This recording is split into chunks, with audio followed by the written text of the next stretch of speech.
Eh bien, c'est parti, messieurs, dames. Place à nos comédiens qui auraient pu... Vous pouvez venir, approchez-vous, n'hésitez surtout pas. On va commencer, s'il vous plaît, par la grande Pascale Chemin, qui est avec nous. Elle est suivie de très près par Thierry Desroses. Nous avons Nathalie Holmes aussi. Nous avons, allez-y, installez-vous, Grégory Lenné. Damien Viteka.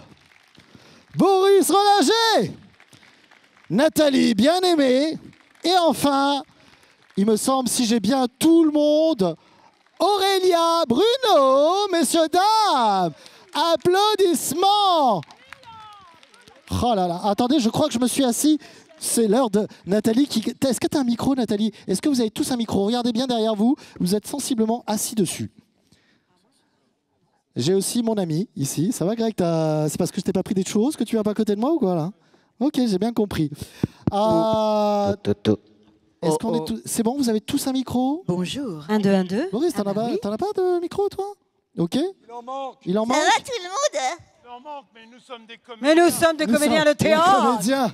Ouh, les ronds de cuir. Bon, eh bien, on va se passer les micros alors. Je suis désolé, mais Thierry, on va se passer les micros. Très heureux de vous avoir. Il y en a beaucoup que je connais déjà. Il y en a certains que je ne connais pas. Donc, je suis très, très heureux de les rencontrer vraiment sur ce TGS. Ça va être un plaisir de faire cette conférence. On a 42 minutes ensemble. Vous allez faire vivre cette... Comment? Qu'est-ce qui... Eh oui, parce que j'ai un minuteur juste en face. Je ne sais pas si tu avais vu, Greg. Ah voilà, ouais, c'est Greg. Fait, waouh, c'est prêt. Et oui, il y a un minuteur. 42 minutes et 20 secondes. Et 19 secondes. Et 18. Ça passe vite. Vous allez pouvoir faire vivre cette conférence, messieurs, dames. Vous levez la main, vous allez poser vos questions. N'ayez aucune honte, ils sont là pour ça, il n'y a aucun problème. Ils sont tous très, très, très gentils. Est-ce que déjà, il y a, bon, peut-être pas Nathalie, mais tout le monde est très gentil, ne vous inquiétez pas. Est-ce qu'il y a peut-être déjà des questions avant que je commence les hostilités, que je lance les hostilités? N'hésitez pas. Hein. Est-ce qu'il y a des questions? Vous levez la main s'il y en a. Eh, il y en a un tout au fond. Alors, juste avant que notre coéquipier aille là-bas et qu'il fasse certainement un infarctus avant de monter en haut avec ses escaliers, la piste de Xapatan, je vais poser une petite... Alors, tu as peut-être une question, je poserai ma question juste après. Comment tu t'appelles, mon copain? Moi, Arnaud. Oui, Arnaud. Comment ça va, Arnaud? Moi, ça va très bien. Eh bien, écoute, super, Arnaud, merci beaucoup. Arnaud, tu as une question, sensiblement, fais-toi plaisir. C'est gentil, merci. J'avais une question pour Damien Viteka. En fait, je me demandais pourquoi dans la version française de la trilogie Spider-Man, vous prononcez Spider-Man et non Spider-Man. Bon, en fait, on ne s'est pas posé la question comme ça. Ça a été, c'est la production qui a dit bon, on va dire Spider-Man. Moi, quand j'étais petit, je disais Spider-Man, donc ça ne m'a pas gêné. Voilà. Oui, on est resté sur ce petit côté comics des années 80 et on est resté sur le côté Spider-Man. Après, effectivement, les autres personnages, c'est devenu Spider-Man. Ça ne me gêne pas, moi. J'ai aucun complexe. Et Damien, alors tu ne prononçais pas non plus Peter Parker? Le quoi? C'était Peter Parker? Non, Peter Parker. Voilà, non. Non, je disais Peter Parker. Oui, oui. Voilà. Je on dit Conan le barbare aussi. Oui. Et les Raiders. Oui. Hein, c'est beaucoup moins drôle. Voilà, et les Trits. Oui. Est-ce que ça te va? Ça me va très bien. Merci beaucoup à vous. Mais merci à toi. On peut les applaudir, s'il vous plaît. Bon. On n'a rien fait, mais oh, ça va, mais Greg, mais oh, cet homme est casse-délire, je vous promets. Moi, je vais commencer par une question générale, un petit peu pour ceux que je connais et ceux que je ne connais pas. On commence toujours comme ça. Je voulais savoir comment vous en étiez arrivé au métier de comédien et ensuite comment vous en étiez arrivé justement au doublage. Voilà. Alors, bonsoir à tous. Moi, je m'appelle Aurélia Bruno. En fait, moi, je suis tombée dedans quand j'étais petite. Donc, j'ai démarré le doublage, je ne savais pas lire. Donc, en fait, je faisais du doublage avec mes frères et sœurs. Je faisais aussi du théâtre et des télévisions. Et comme je ne savais pas lire, j'étais la petite dernière de la fratrie. En fait, le chef de plateau me disait ma phrase à dire oralement. Et puis, il venait derrière moi. Et quand c'était le moment de dire la phrase, il me tapait sur l'épaule et je le faisais. Voilà. Et puis, par la suite, j'ai quand même appris à lire. Et puis, j'ai fait plein de choses. Voilà. Merci, Aura. Nathalie? Oui, bonjour. Moi, c'est en jouant, je viens du théâtre, et en jouant une pièce avec des comédiens, comédiennes qui pratiquaient déjà les techniques du doublage, que j'ai eu l'occasion de rencontrer des directrices et directeurs de plateau.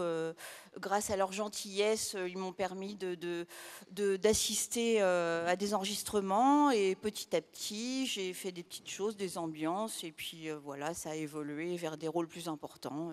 Mais au départ, j'étais sur la scène, voilà, au théâtre. Boris? Donc bonjour, Boris Réminger. Moi, c'est aussi par le théâtre. J'ai fait 2 ans dans un cours à Paris qui s'appelle Périmonie. Et après, je suis allé dans un autre cours qui s'appelait l'école du studio théâtre d'Asnières, qui est devenue l'ESCA, comme une école nationale, comme le conservatoire. Et il y avait un spectacle sur les poètes surréalistes. Et il y avait 3 personnes qui faisaient du doublage. Il y avait Jean-Marc Pantier, qui m'a fait faire mon premier doublage, Jean-Pierre Carasso, qui écrivait. Et donc, c'est comme ça que moi, j'ai commencé, c'est par le théâtre. Voilà. Et moi, c'est pareil. J'ai commencé le théâtre quand j'avais 17 ans.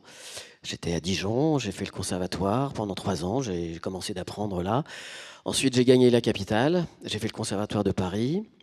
Après le conservatoire, j'ai fait beaucoup de théâtre. Je faisais au moins 2 ou 3 pièces différentes par an pendant entre 5 et 10 ans. Et c'est en jouant au théâtre que quelqu'un qui travaillait dans le doublage m'a appelé pour me faire passer une audition. Et à partir de là, j'ai fait un film.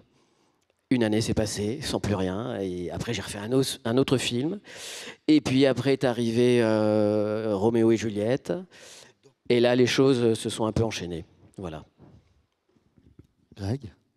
Bonjour. Qui a passé churros? C'est de ta faute si j'ai pas eu mes churros. Ça va pas être très original non plus, puisque moi c'est pareil. Ça va être. J'ai commencé par une école de théâtre pendant 3 ans. J'ai enchaîné avec une tournée au théâtre. Et à la fin de cette tournée, j'ai un pote qui m'a dit tiens, demain je vais assister dans un studio de doublage. Est-ce que tu veux venir? J'avais rien d'autre à faire, très honnêtement. J'ai fait ouais, vas-y, je te suis, je sais pas ce que c'est. Et puis j'y suis resté. J'ai eu un coup de cœur, j'y suis resté. J'ai fait la plupart de ma carrière là-dedans. Nathalie? Bonjour. Alors moi j'ai commencé par tourner pour la télé quand j'étais toute petite, à 17 ans. Et après j'ai fait des films, j'ai fait du théâtre. Et la voix est arrivée très très tard dans ma carrière. J'ai fait des enfants, j'ai fait de la cuisine. Et un jour j'ouvre le journal Télérama et je cherche directrice artistique dans les jeux vidéo. Et j'ai commencé comme directrice artistique chez Ubisoft et j'ai rencontré toutes ces stars pour moi qui venaient enregistrer leur voix sur les Star Wars, etc. Et c'était fabuleux. J'avais des étoiles dans les yeux et dans les oreilles. Et petit à petit, en fait, ça m'a happée. J'ai commencé à faire 1 ou 2 voix comme ça, par hasard. Et puis passer des essais. Et puis à chaque fois, j'avais eu la chance d'avoir une voix petit garçon qui plaisait pas mal. Et donc, je faisais pas mal d'essais avec des voix de petits garçons que je réussissais. Et petit à petit, j'ai élargi mon travail vocal pour pouvoir aussi doubler des actrices. Et voilà, donc c'est une belle aventure. Merci. Merci, bonjour, Thierry Desroses. Moi, je ne suis pas très original. J'ai commencé aussi par le théâtre. Non, j'ai fait une formation de comédie musicale. Donc, j'ai appris à chanter, danser et jouer la comédie. Et puis, j'ai fait plein de spectacles musicaux. Et puis, un jour, j'ai joué une pièce de théâtre au théâtre Édouard VII. Et il y a une dame qui est un peu ma marraine, qui était ma marraine du doublage, qui s'appelait Sylvie Fett, qui était une femme très importante pour nous, pour les artistes, interprètes que nous sommes. Elle est venue voir la pièce un soir et elle m'a dit j'aime bien ce que vous faites, vous me donnez votre numéro de téléphone. À l'époque, c'était en 1925, il n'y avait pas de portable, donc je lui ai donné mon fixe.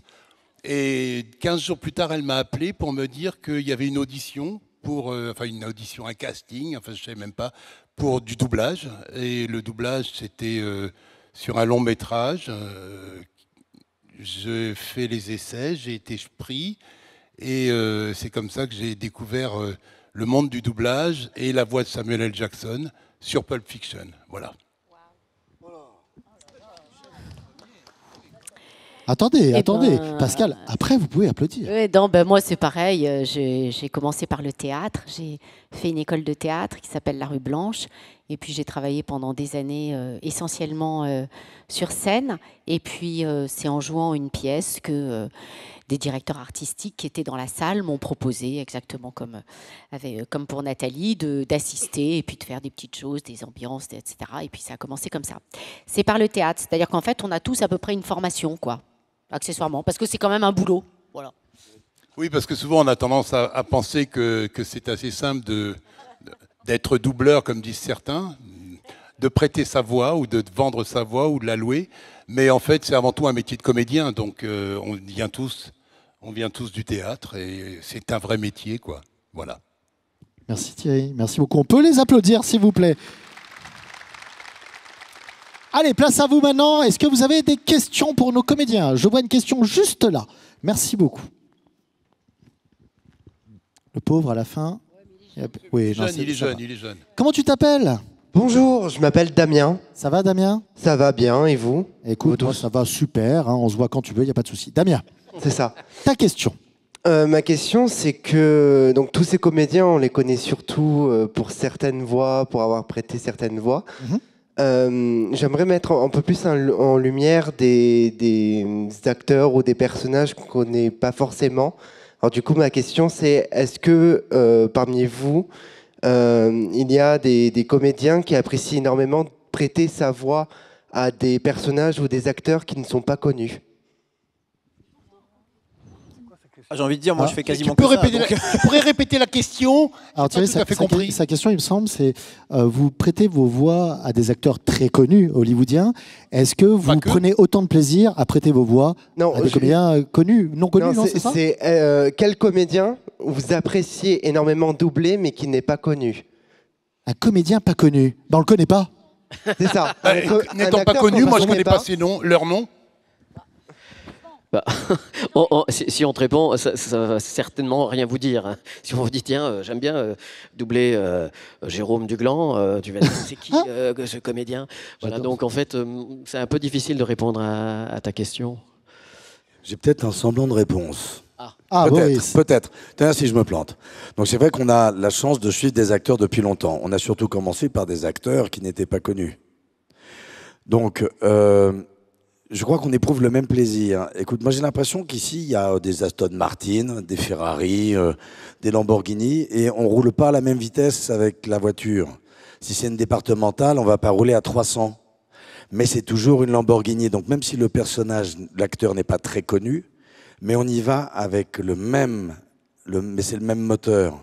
Et quand on a la chance de doubler, j'ai Leonardo DiCaprio, Joaquin Phoenix, Samuel Jackson, ou des personnages d'animés qui sont complètement tarés.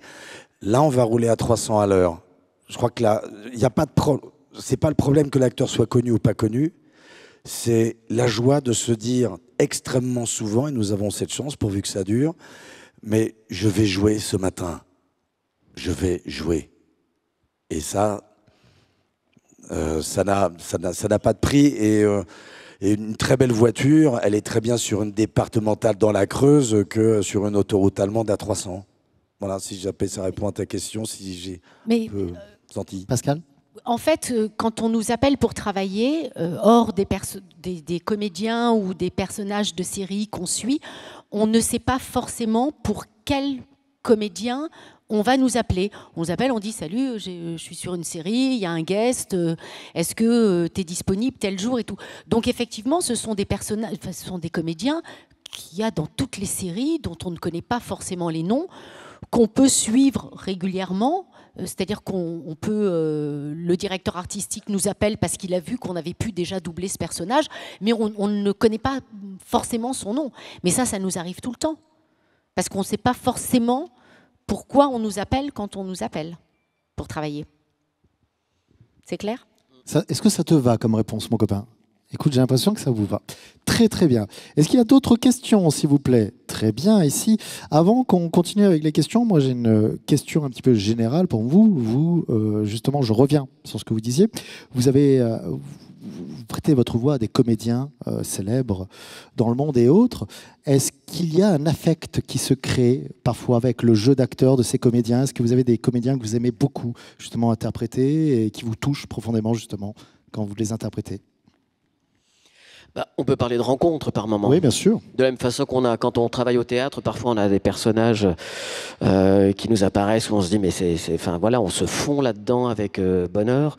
Et c'est vrai que moi, par exemple, je peux dire qu'avec Leonardo DiCaprio, pour moi, c'est une rencontre. C'est quelqu'un qui a dans sa sensibilité, dans ses excès, dans sa façon de pousser le bouchon toujours plus loin, je me retrouve dedans, je me reconnais, ça m'est pas étranger. C'est pour moi, et c'est le seul acteur qui m'amène aussi loin dans le jeu et avec lequel je me sens en connivence intime. Voilà. D'autres veulent agir? Thierry, peut-être? Je ne peux pas ajouter grand-chose parce que tu as tout dit en fait. C'est tout à fait ça. Ce sont des rencontres d'acteurs. Et parfois, il y a aussi quelque chose d'intéressant, je trouve, c'est la difficulté, en fait.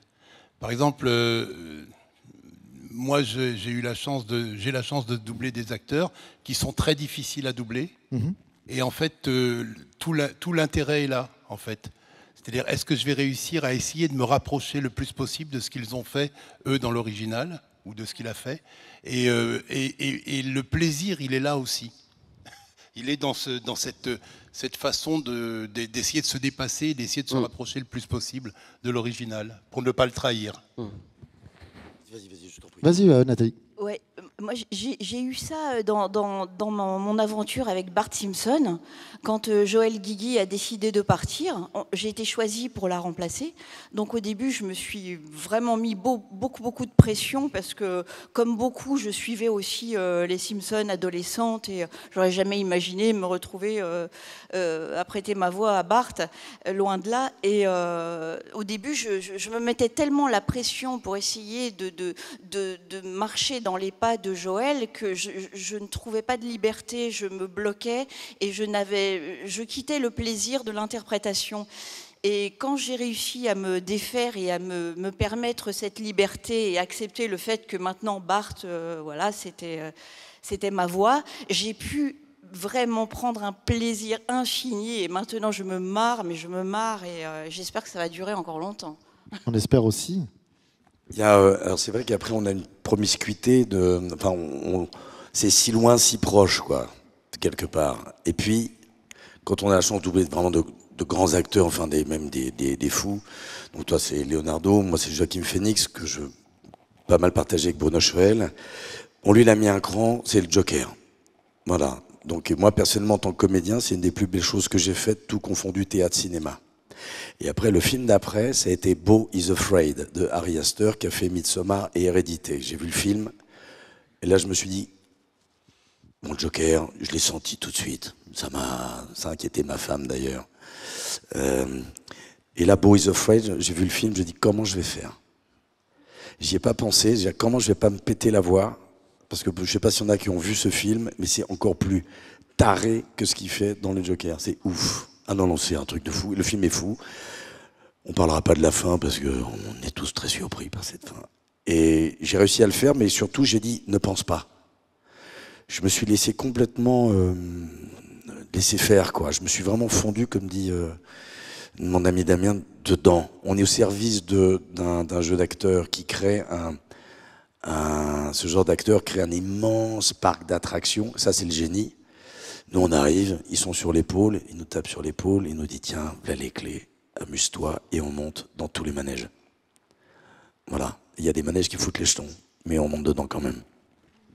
Je voulais juste ajouter un petit truc par rapport à ça, c'est aussi les adaptateurs, parce qu'on n'en parle pas souvent, mais ceux qui sont derrière, qui écrivent et qui sont quand même devant, parce que c'est la langue française qu'on doit interpréter, nous, par rapport à l'américain souvent, je parle de l'américain, ou d'autres langues, mais je connais moins les autres langues.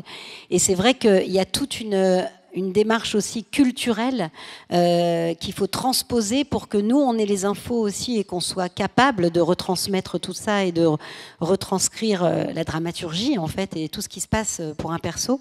Et c'est vrai que c'est vachement important l'écriture. Et on a souvent, on s'en rend pas compte quand c'est bien. Hein, c'est comme un acteur quand il joue bien, on voit pas son travail derrière.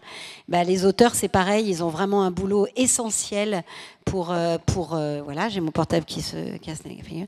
Et il y a vraiment un truc essentiel là-dedans, c'est l'écriture. Voilà, je voulais rendre aussi hommage aux merveilleuses plumes derrière tous ces films. Très bien. D'autres veulent réagir? Non? Eh bien, on passe à la prochaine question alors. Tu avais une question, c'est ça? Comment tu t'appelles? Je m'appelle Thomas. Thomas, ta question. J'aimerais savoir, pour vous tous, quel a été le personnage ou l'acteur que vous avez préféré jouer. Enfin, prêtez votre voix, je préfère. Bon, moi, je vais répondre puisque j'ai le micro. Ah, lol. Moi, c'est Regina, évidemment, dans Once Upon a Time. Pareil, je pense qu'il y a eu une vraie rencontre avec cette actrice et une vraie rencontre avec nos folies communes. Et c'est vrai quand on a la chance de jouer un personnage démentiel qui va très loin dans le questionnement humain, et dans les hauts et les bas, et voilà, c'est extraordinaire. Moi, je dirais voilà, Regina dans Once Upon a Time. Eh bien, moi, je dirais mon acteur fétiche, Samuel L. Jackson, parce que il me surprend tout le temps. C'est-à-dire que j'ai eu la chance de le doubler en comptant les séries, le doubler sur 96 ou 98 films. Et en fait, chaque fois, il me surprend. C'est-à-dire que chaque fois, il aborde... Je mets du temps à comprendre ce qu'il joue, à comprendre et à essayer de me rapprocher de lui. Et chaque fois, c'est un vrai challenge. Et c'est formidable parce que là, il y a vraiment du travail. Et c'est vrai que si on est soutenu, aidé déjà par l'écriture et soutenu par la direction artistique et qu'on a le temps de travailler, c'est du bonheur. C'est que du bonheur. Et avec bien sûr l'ingé son qui fait partie, enfin qui fait couple avec le directeur artistique et qui nous accompagne. Mais donc cet acteur Samuel L. Jackson, il est surprenant pour ça parce que on ne peut pas faire de la voix, parce qu'il y a plein de gens qui s'intéressent au doublage et qui disent ah ouais, moi je peux faire de la voix, je peux faire comme ça. Et en fait le doublage c'est pas faire de la voix, c'est restituer vraiment des sentiments et des sentiments, des émotions. C'est donc du jeu. Et Samuel L. Jackson, si on fait juste de la voix, on ne remplit pas l'image. Et il est toujours surprenant. Donc mais c'est un plaisir. Bon, moi, j'en sais rien parce que y a que ce soit l'animé, c'est quelque chose qui est complètement différent que le live, que le jeu vidéo, etc. Donc choisir parmi tout ça, il y a forcément des personnages qui sont plus emblématiques pour les gens. Et donc, moi, j'ai l'habitude de répondre que ce que je préfère doubler, c'est le prochain personnage, c'est celui de demain. Voilà. Merci, Pascal. Elle triche. Tu es jaloux, Grégory? Et toi, alors? Ton personnage? Moi, je ne peux pas choisir. C'est pas possible. Ah, bravo. Super. Allez, un seul. Toi, t'as décidé de me... aujourd'hui, tu... Pas du tout. Voilà, j'ai pas eu mes churros, je suis de mauvaise humeur. Non, je peux pas choisir. Il y a eu trop de personnages auxquels je me suis attaché. Moi, j'ai de la chance. J'ai doublé énormément d'animés. Et j'ai de la chance parce que de base, j'étais fan d'animés. Donc, j'en ai fait quasiment 150 de différents. Donc, comment choisir parmi ces 150? Pour moi, c'est impossible. Je ne peux pas. Il y en a trop que j'aime. Pour différentes raisons. Il y en a un, je vais l'adorer parce que ça va être mon premier gros rôle de toute ma carrière. L'autre parce que ça va être le premier héros que j'ai doublé. L'autre parce que c'est la première fois qu'un personnage me ressemblait. Voilà, ils ont chacun en fait quelque chose qui fait que je les adore et que je ne peux pas en choisir un. C'est pas possible. Damien? Oui, je te rejoins un peu. Moi, j'aurais du mal à choisir. Alors, effectivement, j'ai toujours, dès qu'un film avec DiCaprio arrive, je suis hyper heureux parce que je sais qu'il va falloir y aller. Enfin, c'est jamais gagné, c'est jamais figure in the nose. Mais je sais pas, parce que moi, ce que j'aime, c'est la diversité. C'est-à-dire, j'adore doubler Leonardo et en même temps, si je double Giovanni Ribisi, il va m'emmener dans complètement autre chose, avec des moments de jeu complètement différents. J'ai eu aussi beaucoup de plaisir alors que c'était pas trop difficile non plus à jouer, mais pour Spider-Man. Mais pas Spider-Man, c'était un plaisir d'enfant. Non, Spider-Man. Spider-Man. Spider-Man, c'est les autres. Donc voilà, ce sont des plaisirs différents. Voilà, j'ai du mal à choisir, quoi. C'est vrai qu'entre Colin Farrell, Joaquin Phoenix ou Jason Statham, Jason c'est un peu plus droit dans le jeu. Mais moi j'aime bien en fait les acteurs qui t'emmènent loin. Parce qu'en fait il n'y a rien de plus difficile à jouer que passe-moi le sel et de pas chanter. De pas, vas-y, passe-moi le sel. Ah bonjour, tu étais levé ce matin, machin. Et quand on est devant une rythmo, on chante très très vite. Il n'y a rien de plus difficile à jouer qu'une scène quotidienne. Une scène de pleurs, de cris, il va falloir se mettre en route. Mais si c'est bien écrit et qu'on est sincère parce qu'on a appris, parce qu'on a tous une formation d'acteur, mais bizarrement on est synchrone. Et en fait on n'y pense même plus à être synchrone. Ça marche. Moi ce que j'adore, c'est quand tout d'un coup je me surprends.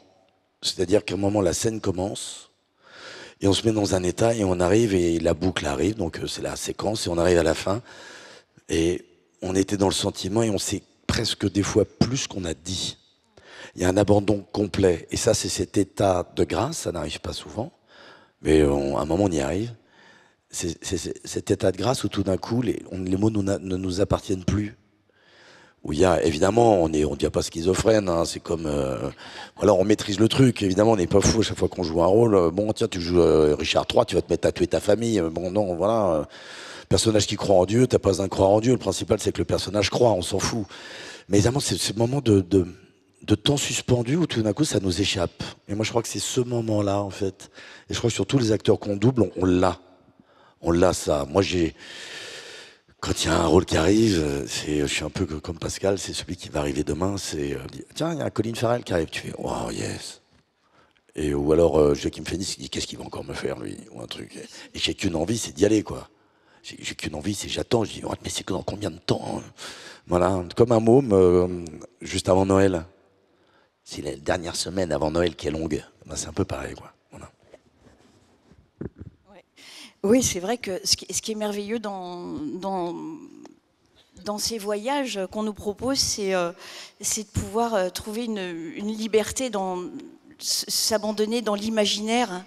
Et comme un enfant, Boris parlait de l'enfance, mais c'est ça, quoi. On est comme des enfants qui jouent, et c'est un travail, certes, mais on peut se libérer l'émotion, la sensibilité au service d'une œuvre.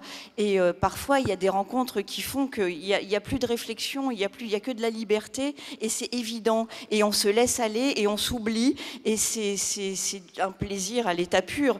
Et il y a l'animation. L'animation peut permettre des fois d'être créatif et de jouer des choses très décalées, un peu folles. Ça permet de s'amuser et d'être fou, d'être complètement fou sans retenue.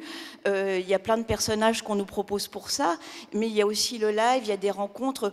Moi, si je dois choisir une actrice, c'est Maggie Gyllenhaal qui m'a emmenée, j'ai eu la chance de lui prêter ma voix pour des séries comme The Deuce. C'est une actrice incroyable, qui est d'une profondeur, d'un talent et d'une sensibilité.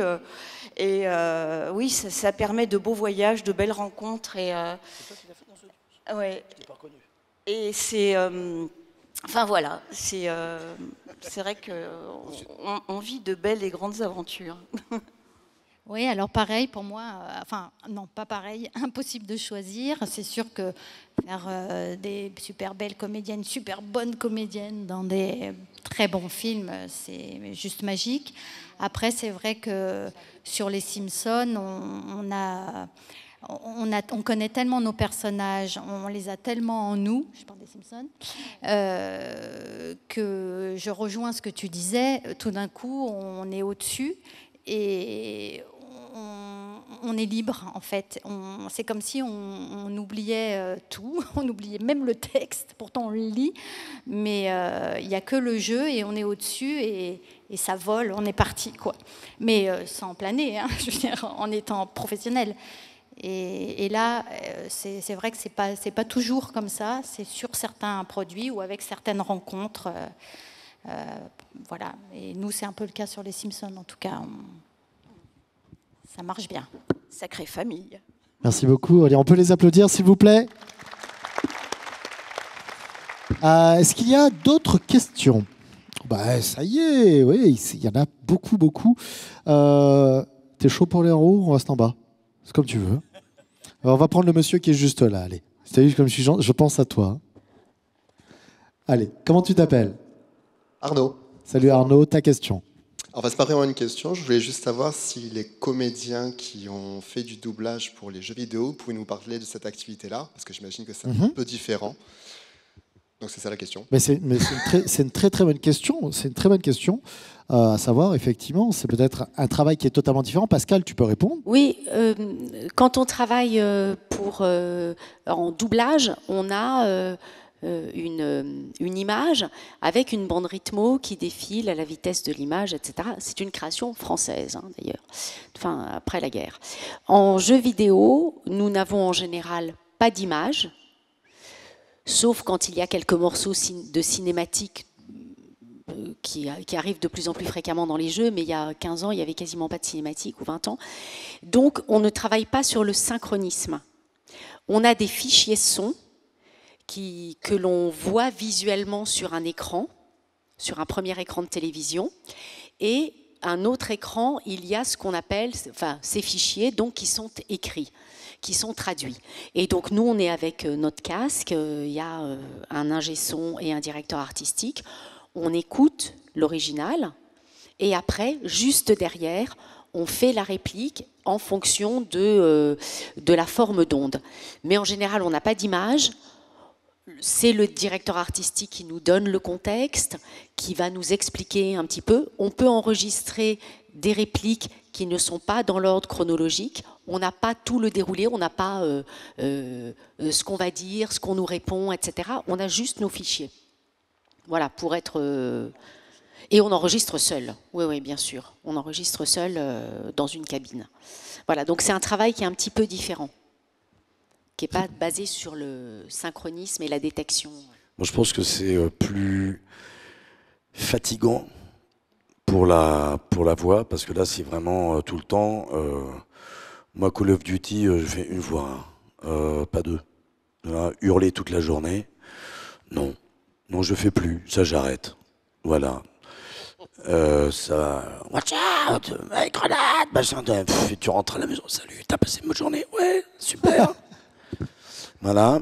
Et puis, non, franchement, alors il y a des jeux qui sont très sympas. Moi, avec Pascal, on a fait Mass Effect. Là, c'était la grosse licence, beaucoup de travail, et tout ça. Et puis là, bon, le commandant Shepard, bienvenue sur l'USS Normandie, il est très calme. Donc ça va. Mais sinon, franchement, c'est pas drôle. Quelque part, c'est pas drôle parce qu'on est tout seul. Non, mais surtout, c'est qu'on fait ce métier-là pas pour être tout seul. On se met là pour jouer ensemble. Et parce que techniquement, on ne peut pas s'enregistrer ensemble. Donc moi, j'ai une frustration humaine par rapport au partage du jeu et de l'échange avec un camarade, même si moi j'ai adoré faire... alors il y en a un que j'ai beaucoup aimé faire, parce qu'il y avait beaucoup de cinématiques, c'était Assassin's Creed, Jacques Léventreur. Et j'ai vu Londres, fin 19e, et c'était génial. Mais c'est vrai que le jeu vidéo, c'est extrêmement sympathique, mais c'est extrêmement fatigant. Et surtout, c'est un peu frustrant humainement parce qu'on n'est pas ensemble. Voilà. Ok. Assassin's Creed, j'étais dessus aussi, Heavy Fry. Et on a travaillé ça comme du cinoche, quoi. C'était un bonheur d'enregistrer ce jeu. Et c'est vrai que... En même temps, vous avez cité deux grosses licences. On était seuls, ça. Vous avez cité deux grosses licences qui sont sujettes cinématographiquement vraiment à des adaptations. Hein. Mass Effect peut-être bientôt, un jour, je ne sais pas. Mass Effect, il n'y avait pas de cinématique. Hein. Mais tu vois, Assassin's Creed qui a été adapté au cinéma aussi, enfin c'est des jeux qu'on appelle chez nous AAA, qui sont sujets vraiment à avoir un vrai scénario, des comédiens qui les interprètent. Oui, c'est sûr qu'on est loin des jeux PlayStation, hein, ça clairement, mais moi je trouve ça intéressant parce que c'est vraiment deux façons de travailler qui sont différentes. Et vous êtes tout seul, malheureusement, parce que tu dis tout seul. Je sais qu'à une époque, quand vous étiez en session de doublage, avant le Covid, vous étiez plusieurs. Après, quand il y a eu le Covid, vous avez commencé à faire ça séparément. Maintenant, ça revient. Vous pouvez retravailler tous ensemble? Pas toujours, ça dépend des projets, ça dépend. Sur les séries, on peut plus facilement travailler à 2, 3, 4, 5, mais sur les films des grosses majors, on enregistre quand même seul. Sauf que souvent les directeurs artistiques, en tout cas ceux qui sont un petit peu consciencieux et qui peuvent le faire, et quand l'emploi du temps des acteurs le permet, s'arrangent pour que les acteurs qui ont des scènes ensemble soient ensemble dans le studio le même jour, de manière à ce qu'on entende les répliques et qu'on puisse enchaîner. Mais malheureusement aujourd'hui, avec ces histoires d'exigences techniques et de mixages qui ne se font pas en France, mais qui se font soit en Angleterre, soit en Espagne, je ne sais où. Bref, ils exigent d'avoir des pistes séparées, donc les acteurs ne peuvent plus enregistrer ensemble. Sur les grosses majors, hein, je dis bien. Très bien. C'est vrai que sur les Simpsons, avant, on enregistrait, toute la famille enregistrait ensemble, et depuis le Covid, on n'enregistre que toutes les deux. Très bien.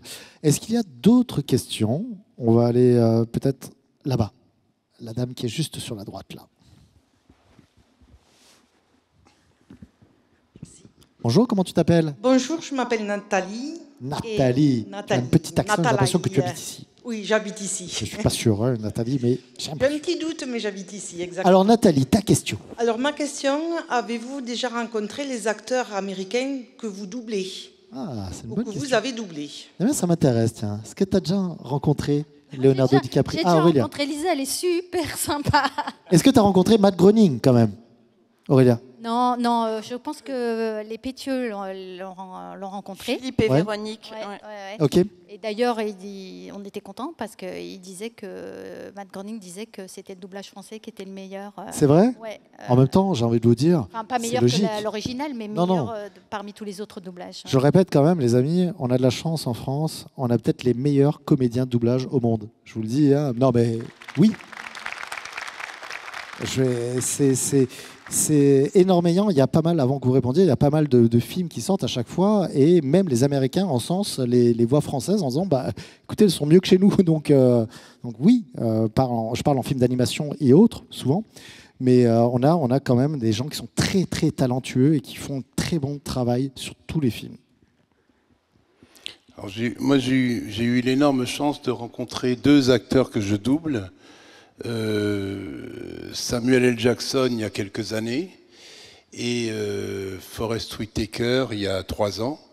Les productions ont été merveilleuses. Elles ont eu l'élégance d'organiser une soirée.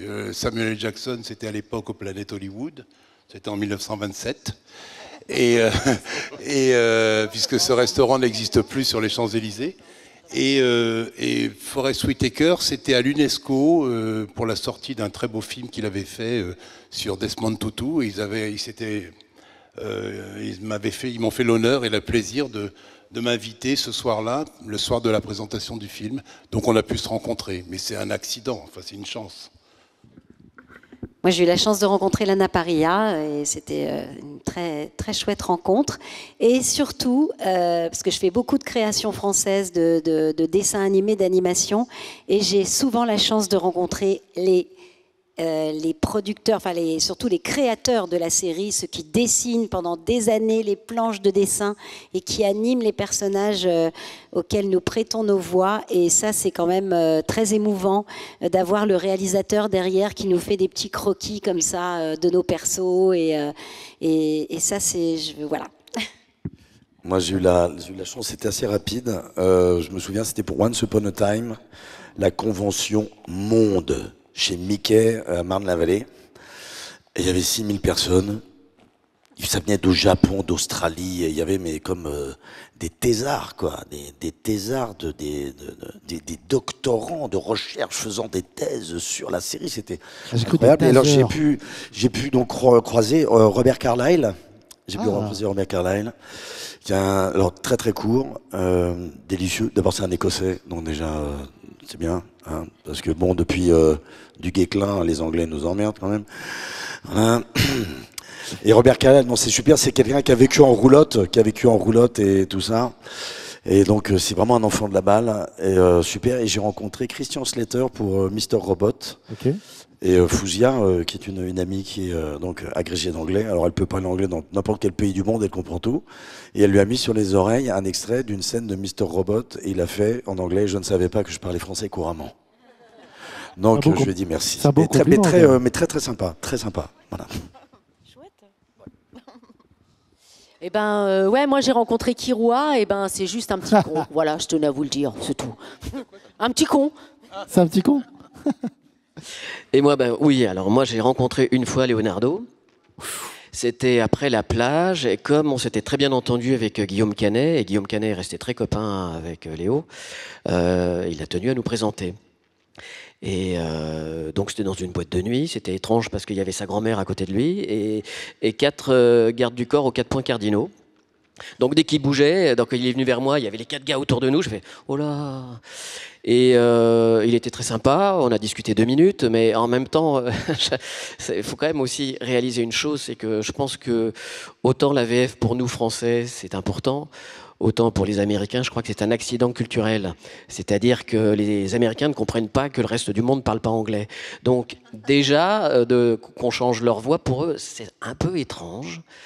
Et donc je pense qu'il a eu un intérêt poli à mon encontre. Il est très, très sympa, mais ça n'a pas été la rencontre du siècle non plus, quoi. Et toi, Greg, alors?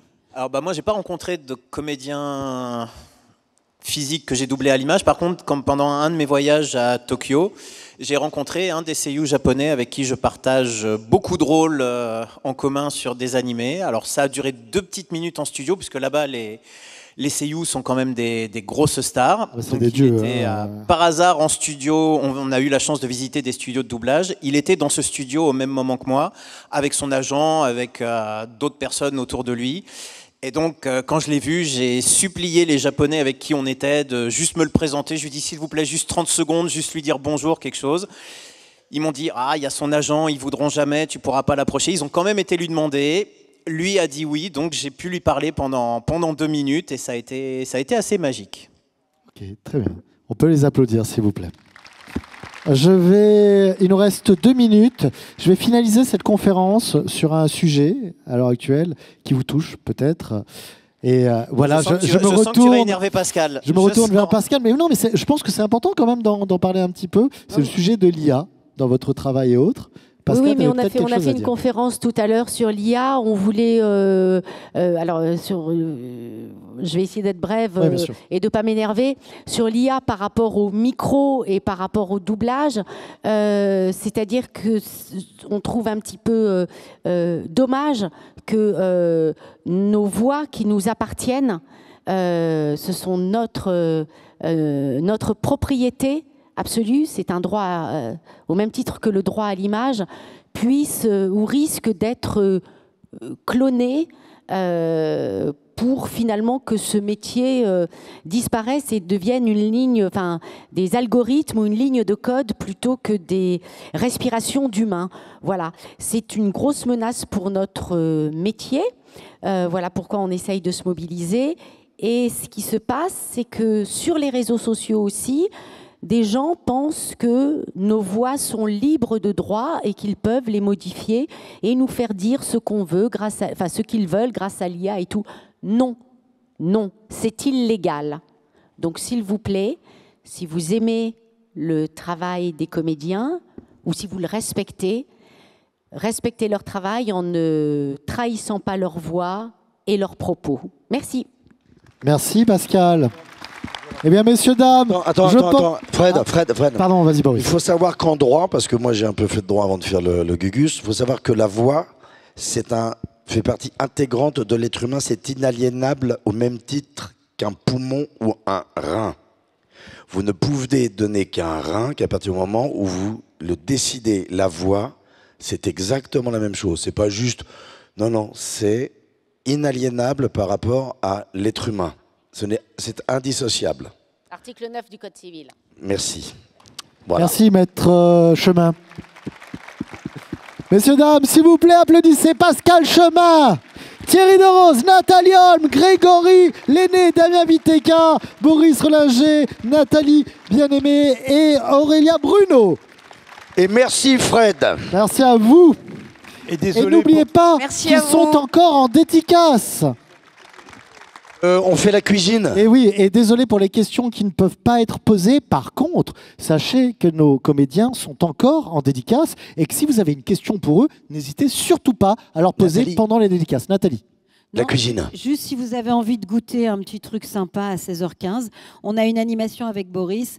On va vous faire des petites tartes aux pommes de Noël avec Regina et Rumpelstiltskin. Mais merci beaucoup, en tout cas, merci à nos comédiens que vous pouvez retrouver sur ces 2 jours au TGS. Merci à vous. Et merci à vous, public de Toulouse. Hein.